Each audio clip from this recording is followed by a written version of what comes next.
لا، عشان انا بحب الزمالك. انا زي ما انت قلتي، انا يعني انا كان نفسي ان انا العب في نادي الزمالك. زملكاوي والله دي مفاجاه. انت بتقول الاهلي كان انا اللي خلاني ابقى زملكاوي بصراحه من صغري.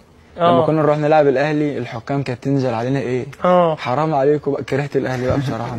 عمري ما هسيب نادي الزمالك وهو محتاج زيزو.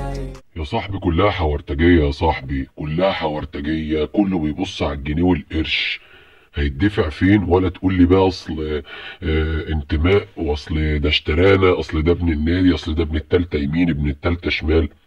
صاحبي كلها بتاعت حوارات. يعني اللي كان بيقول لك عمري ما بيع، واللي يقول لك انا ضحيت عشان اجي نادي الزمالك، واللي يقول لك انا كرهت الاهلي بقى، وانا من صغري بقى كانت الحكام تنزل علينا ايه. النهارده بقى قلب الاسد اللي بيدافع عن الفانلة الحمراء، اللي لو غاب مش عارف ايه، ياسر ابراهيميانو اللي مفيش منه اتنين. فاهم؟ المعادلة دي كلها كسبانة. مفيش في المعادلة دي طرف واحد او رقم واحد هو اللي بيجي على نفسه وبيخسر، غير انا وانت يا صاحبي. انا وانت والجمهور. انا وانت اللي بنقعد ادخل التعليقات الاقي واحد بيقول لي يعني انت مش عارف انت ايه، واللي يغلط، واللي يقول لك انت مش حرقاك، واللي يقول لك انت بواب، واللي يقول لك مش عارف ايه.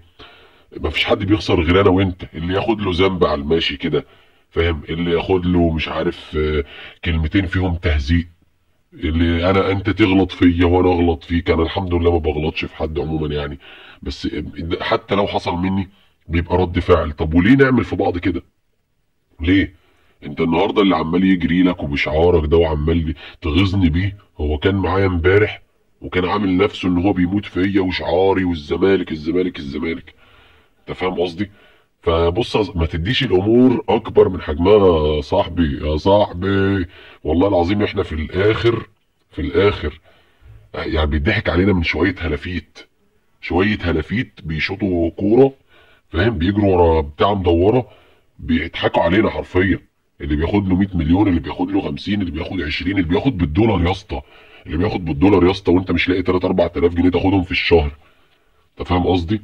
فتيجي بقى في الاخر نقعد نتنطط على بعض. وبعدين يا اسطى انا اقول لك على حاجه من الاخر كده، من الاخر، الناس دي لو شقيانه اصلا، لو شقيانه مش هتعمل الحاجات دي بتدل على ان الناس دي مرفهه. ناس مش في دماغها يا اسطى، مش في دماغها. اللي يقول لك امبارح انا بحبك وبكره يبقى بيحب غيرك، ده مش في دماغه. انت مش في دماغه ولا انا في دماغه. اوعى عايز تكون مصدق انه بيموت فيك، ما هو قالها لي قبلك. انت فاهم؟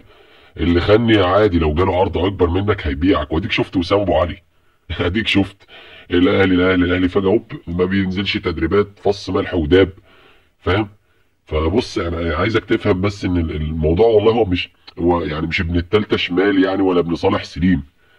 يعني اللي كابتن اللي هو احسن لعيب في مصر دلوقتي ده، الف حق صالح سليم. كلام ما ينفعش يتقال من اي مخلوق في الدنيا، عيب. اي مخلوق متربي مش هيقول الكلام ده. مع ذلك النهارده انت بتطبل له وبتسقف له. انت فاهم قصدي؟ ما تجعلصهاش، الله يرضى عنك، ما تجعلصهاش، ما تكبرهاش في حق نفسكم. السلام عليكم.